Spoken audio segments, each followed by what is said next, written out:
Mula sa coconut trees ng Baler, papunta sa pine trees ng Baguio. Ito ang bagong ruta mula Aurora papunta sa summer capital of the Philippines and vice versa. Tara, sama kalamin natin na detalye ng First Class Joy Bus, nag-iisang bus company na go-offer ng biyaheng Baler, Baguio. Hi guys, ako si Renz at tumating ako sa terminal ng Joy Bus at Genesis sa Baler ng 5:06 AM kasi dito ang sakay ng bus papuntang Baguio. Located ito along Recto Street at halos tapat ng Moreno Lodge and Restaurant. Walking distance rin lang ang terminal mula sa Baler Public Market.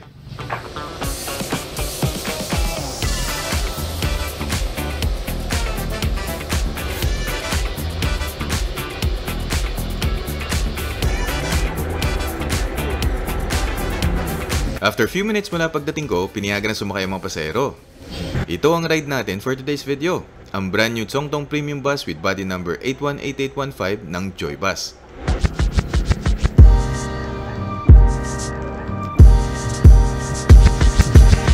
Two by one seat configuration na may headrest, comfortable at wide seats. Meron ding bottled water holder, food tray, USB port, cup holder sa magkatabing seats, and last but not the least, may restroom. Habang naghihintay ng pag-alis, hiningi na ni ko yung konduktor ang copy ng ticket.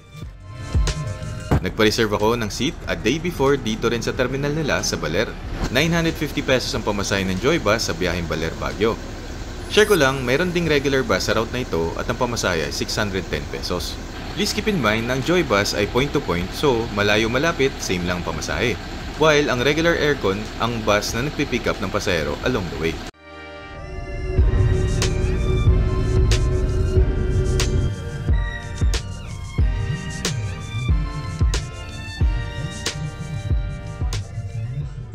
Umalis ang bus ng 5:38 AM with 2 passengers. Ang schedule ng Joy Bus mula Baler papuntang Baguio ay in-adjust nila mula sa unang post na 4 AM naging 5:30 AM na ngayon. Kapag ikaw naman ay manggagaling ng Baguio, ang schedule ay 9 AM. Katulad na nabanggit kanina, may regular aircon bus sila na bumabiyahe rin ng Baler, Baguio.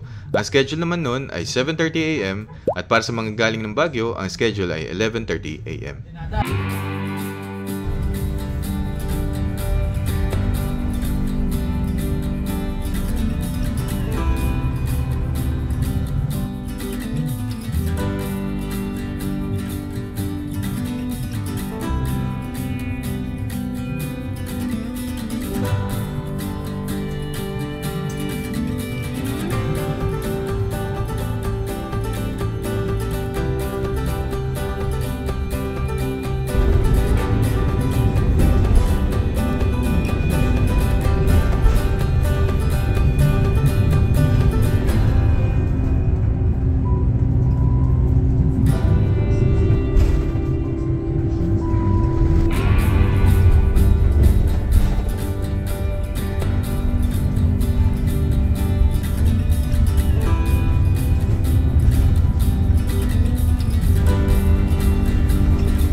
Nandito na tayo sa Maria Aurora. Ito na ang huling bayan ng Aurora Province na madadaanan natin.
Hindi ko nakuhanan pero kumanan tayo sa diversion road dahil bawal dumaan ng malalaking sasakyan sa tabi ng Diayo River Reservoir.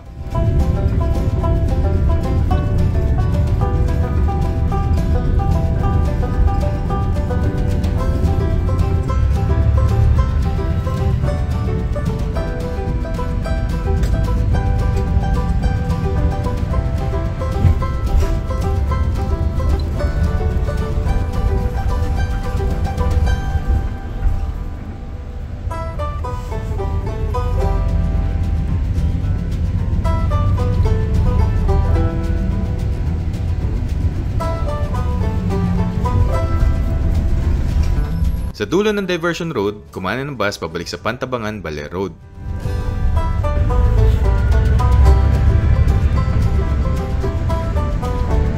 Welcome sa Alfonso Castaneda pagkalipas ng mahigit isang oras na biyahe mula Baler.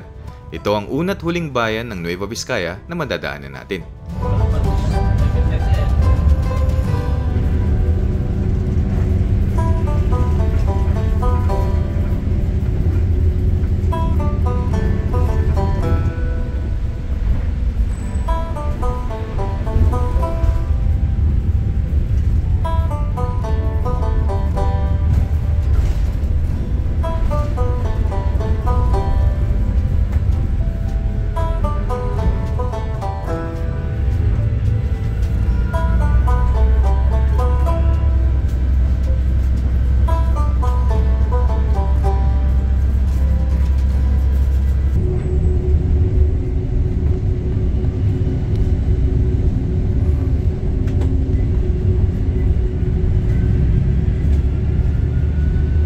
Gumilid ang bus saglit dito sa tapat ng usual meal stop ng mga bus ng Genesis kasi sumakay isang bisor.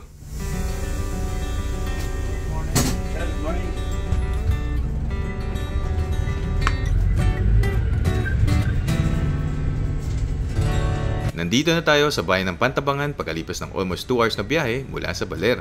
Ito ang unang bayan ng Nueva Ecija na madadaanan natin.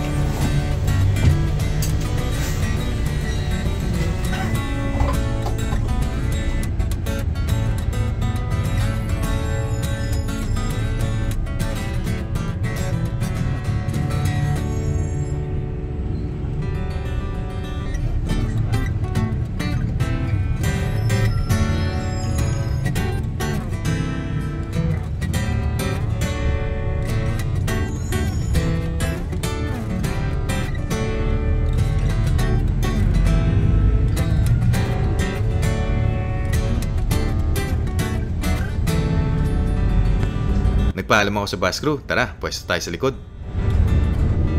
Mas kita mo ang view dito sa likod, kaso matagtag nga lang kapag malalim ang lubak.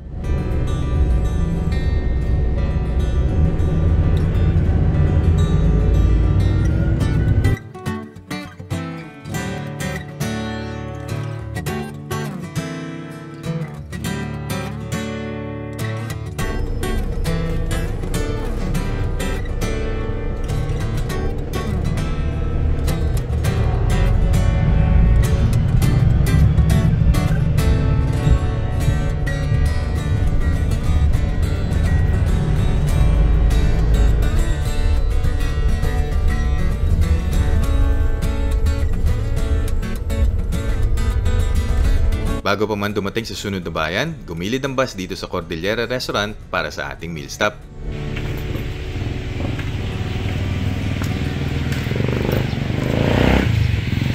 Ito ang mga available na ulam.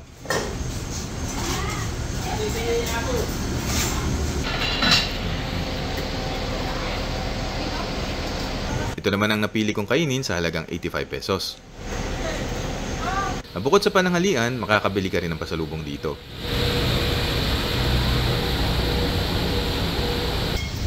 At syempre, may toilet kung preferred mo mag-CR sa labas ng bus.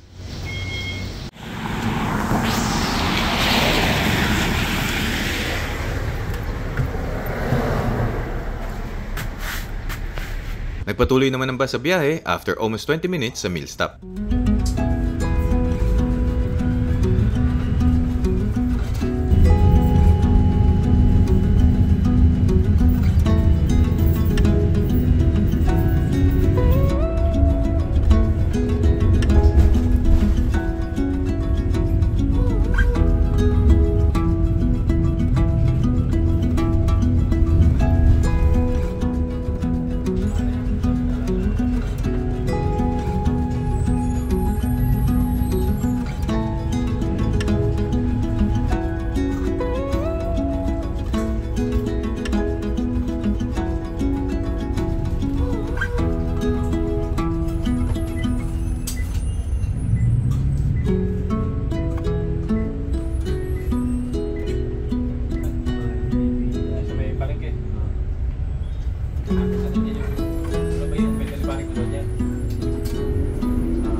Welcome sa San Jose City, Nueva Ecija. More than 3 hours na tayong buong biyahe at this point.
Nandito na tayo sa Lupao. Ito na ang huling bayan ng Nueva Ecija na madadaanan natin.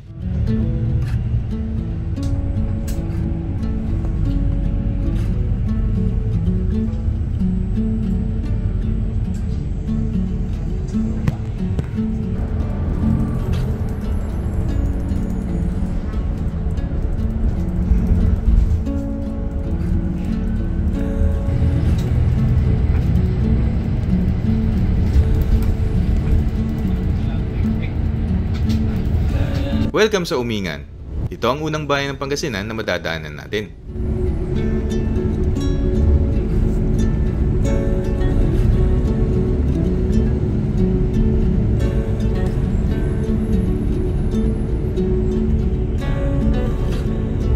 Dito sa point na ito, magiging magkaiba ang ruta ng first class versus regular aircon bus ng biyaheng Baler-Baguio. Kakaliwa ang regular aircon bus ng Genesis sa Umingan Rosales Road, katulad ng bus ng Kabakungan dahil papunta ito sa Balungaw, then Rosales, etc. Ang first class naman ay kakanan papunta sa susunod na bayan ng San Quintin.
Nandito na tayo sa Tayug, Pangasinan.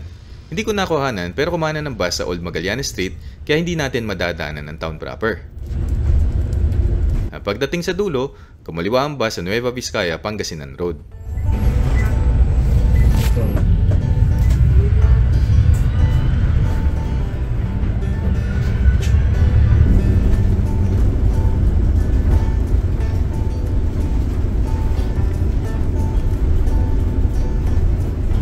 Nandito na tayo sa Santa Maria, Pangasinan. Pero katulad sa Tayug, lumiko tayo sa bypass road kaya hindi natin madadaanan ang town proper.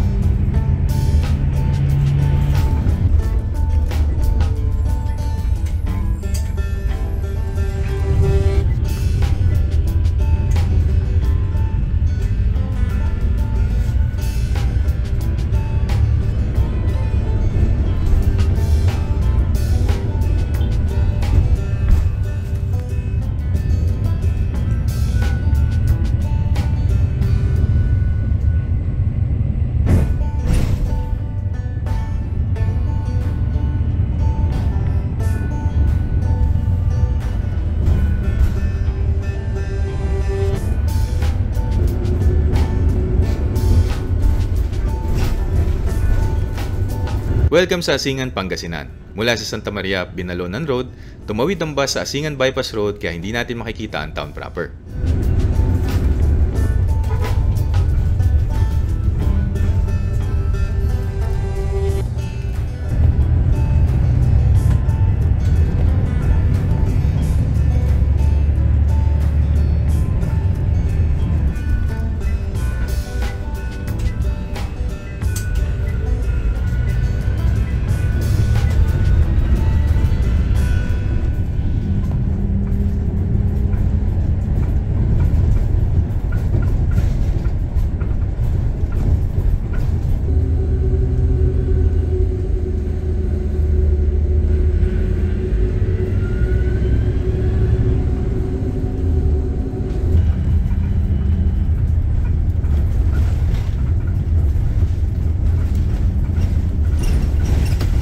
Nandito na tayo sa Binalonan pagkalipas ng almost 5 hours na biyahe mula Baler.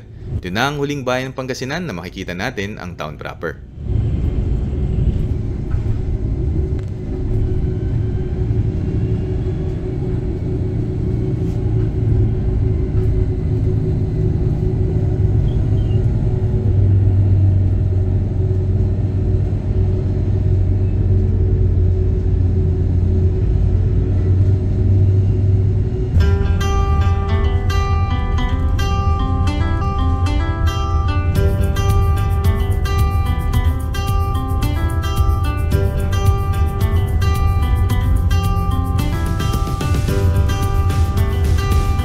Pagkatapos ng napakaraming dinaanan na bayan ng Nueva Ecija at Pangasinan, papasok na tayo ng expressway.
Nag-exit ang bus sa Pugo, Rosario Road at nandito na tayo sa bayan ng Rosario. Ito ang unang bayan ng La Union na madadaanan natin kaso hindi natin makikita ang town proper.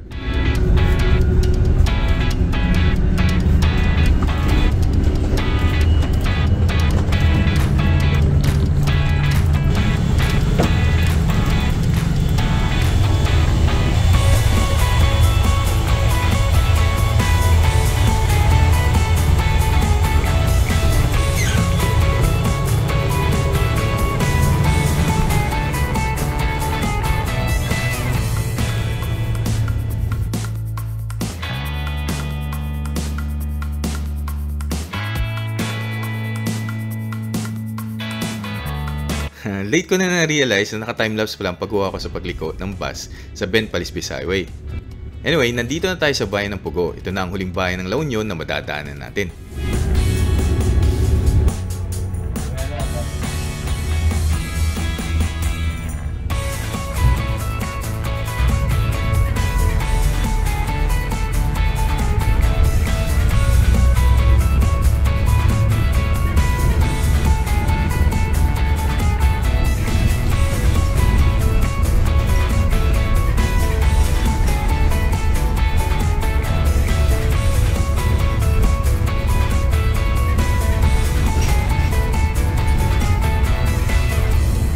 Nandito na tayo sa bayan ng Tuban ng probinsyang Benguet.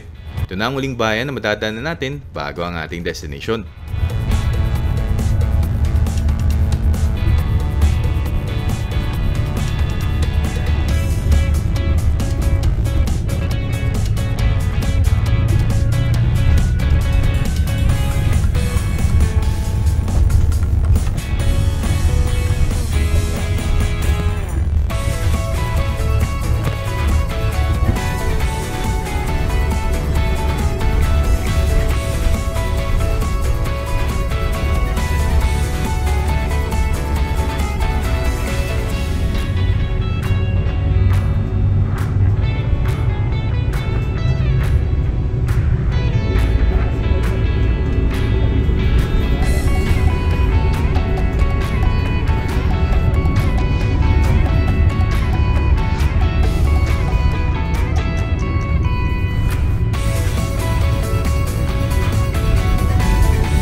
Pagbaba ng flyover, kumana ng bus sa Governor Center Road.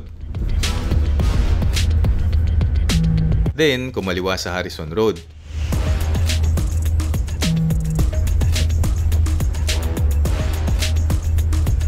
At lumiko sa Govpac Road dahil nandito ang endpoint ng ating biyahe. And finally, nandito na tayo sa terminal ng Joybus sa Baguio City ng 12:53 PM pagkalipas ng 7 hours and 15 minutes na biyahe mula sa Baler. Located ang kanilang terminal along Govpac Road sa gitna ng SM Baguio at Session Road. Siyempre, thank you sa bus crew ng bagong-bagong Joybus 818815 sa ligtas na biyahe. Sana nakatulong ang video. See you on the next one.